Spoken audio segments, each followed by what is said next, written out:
KingCobraJFS is an interesting guy. He's a great dishwasher, a killer bodybuilder, an amazing chef, but most importantly, an incredible avant-garde black metal musician. And in this video series, I review the Dark Lord's music album by album, specifically what I believe are the greatest hits from Cobra's discography, and we have a little talk about them. I left off in the last video discussing Cobra's second album, Darkened Days, and in particular discussing the very weird track on that album dedicated to his biological mother, My Mom Laura, where he wished horrible things upon his mother, including, but not limited to, hoping she gets molested by Satan himself. Following that track, I needed a moment to relax before I jumped into his next album, The Highway of Life, but now I am very sad to report that I have listened to The Highway of Life, and I can say that there is absolutely no point listening to this third album from Cobra. It offers nothing that the others don't offer, so I'm just going to completely skip this one because the next one is a lot more interesting. The next album I'm talking about is King Cobra's The Darkness, which I can assure you isn't nearly as boring as The Highway of Life. The Darkness is King Cobra's fourth album and is unfortunately a 4.5 hour epic. Of course, not all of this piece of shit is worth talking about, but I can think of 3 tracks in particular that are true highlights from this album. I'm of course talking about the tracks Toxic, Ring Your Bells All Night Long, and Daddy Dearest. Let's start with Toxic. I have to say, Toxic starts out really promising. Whatever this backing track Cobra is using sounds really fucking cool, honestly. It sounds like a Depeche Mode song or something, but unfortunately, the music all comes crashing down once Josh gets involved. I know, shocker. Toxic consists of 12 minutes of Josh shittily playing guitar over an otherwise pretty good sounding piece of music. It almost seems like he's purposely not giving us what we want or what we expected. He's subverting our expectations. Does this make The Darkness Josh's Yeezus? Perhaps.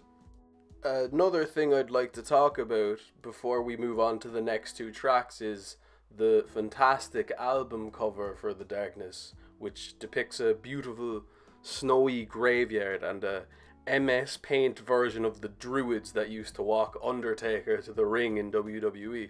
You can tell Josh really blew the budget on this one. Anyway, let's move on to the phenomenal track Ring Your Bells All Night Long. The song begins with some mystical sounding bells that wouldn't be out of place on a Tool song, and also a really annoying sample of a woman moaning over and over. We get it, Josh. It's a euphemism for sex, something you have a lot of. Josh then finally begins singing and playing guitar, and let me tell you, the lyrics on this one are phenomenal. Ring your bells all night long, ding ding with my dong. It's seductive, it's sensual.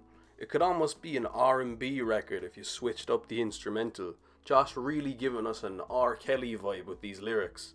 Then again, Josh gives me an R. Kelly vibe quite a lot.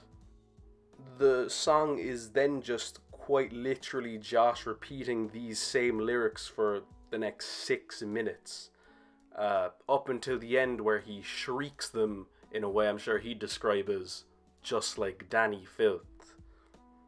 That's what's up.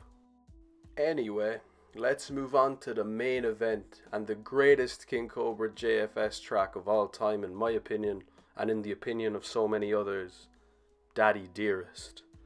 The song begins with some sinister, spooky pianos and a sample of Josh's father Clint literally crying, speaking about how he just wants his son to get help, be happy, and please improve his life in some way so he doesn't end up ruining it in the future. Some advice Josh clearly did not listen to and chose to instead sample on what is essentially a diss track to his father.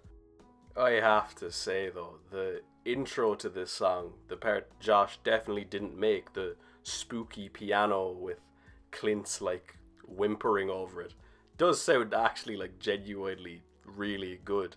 It sounds like the intro to like a Bone song or something.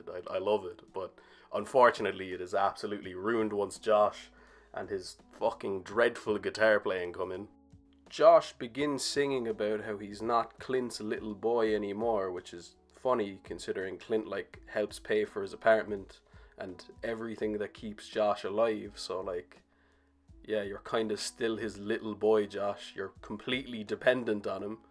Those wands aren't exactly selling like Coca-Cola now, are they? This song is 9 minutes long, and it's just him ranting about how he was cursed with autism and really resents his pops.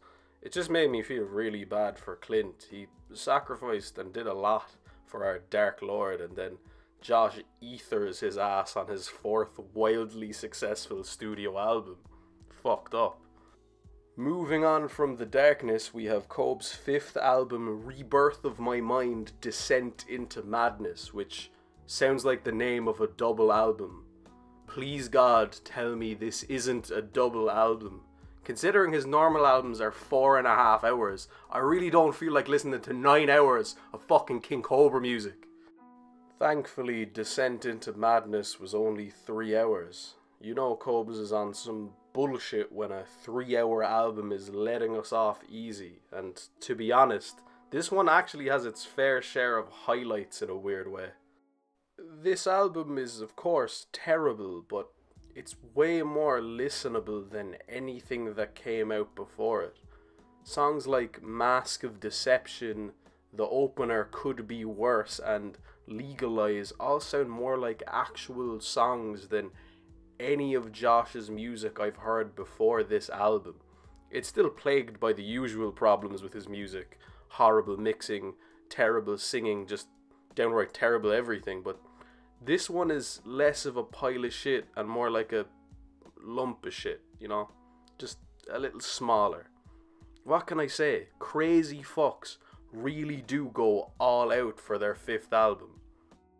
Anyway, the next album I wanted to talk about is 2015's Cemetery Gates. However, this fucking album is shrouded in more mystery than the unreleased Wu-Tang and Nirvana music that the FBI took off Martin Shkreli. I cannot find this album anywhere. This album ain't on Spotify, it isn't on YouTube, the good folks over at the Cobra subreddit can't find it.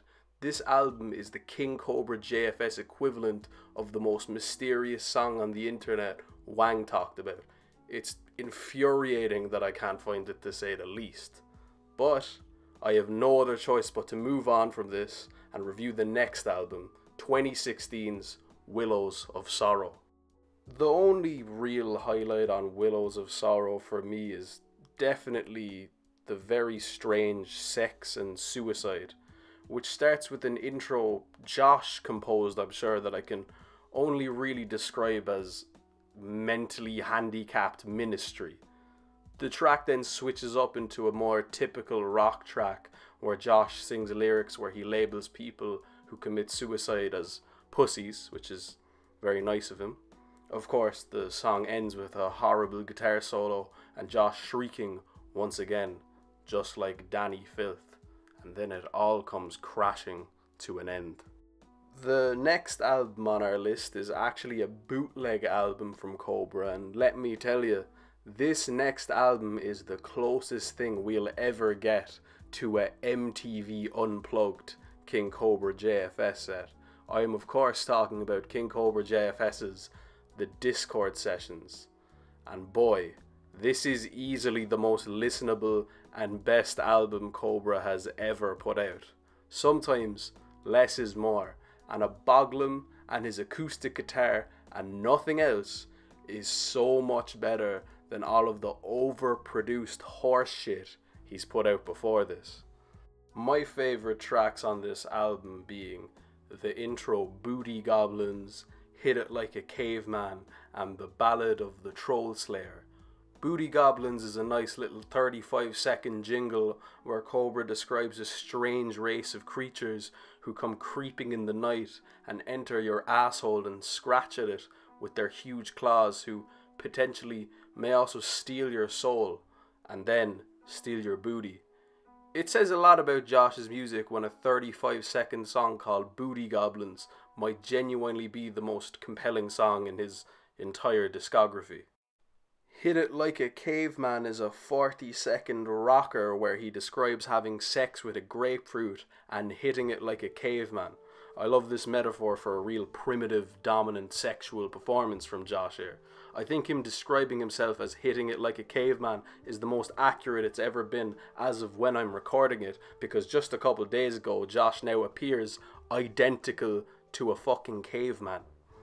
And finally, the Ballad of the Troll Slayers, where he slams the trolls in an amazing diss track where he talks about how they're jealous of his guitar skills while playing it extremely poorly. Fantastic. And now that we've come to the end of the Discord sessions, I've come to the end of my listening session, at least for now. If you guys enjoyed this video, please give it a like. If you're new around here and want to see more Cobes content, please do subscribe.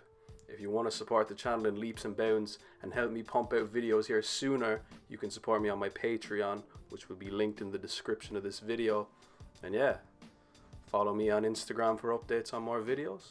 See you soon, guys. Peace.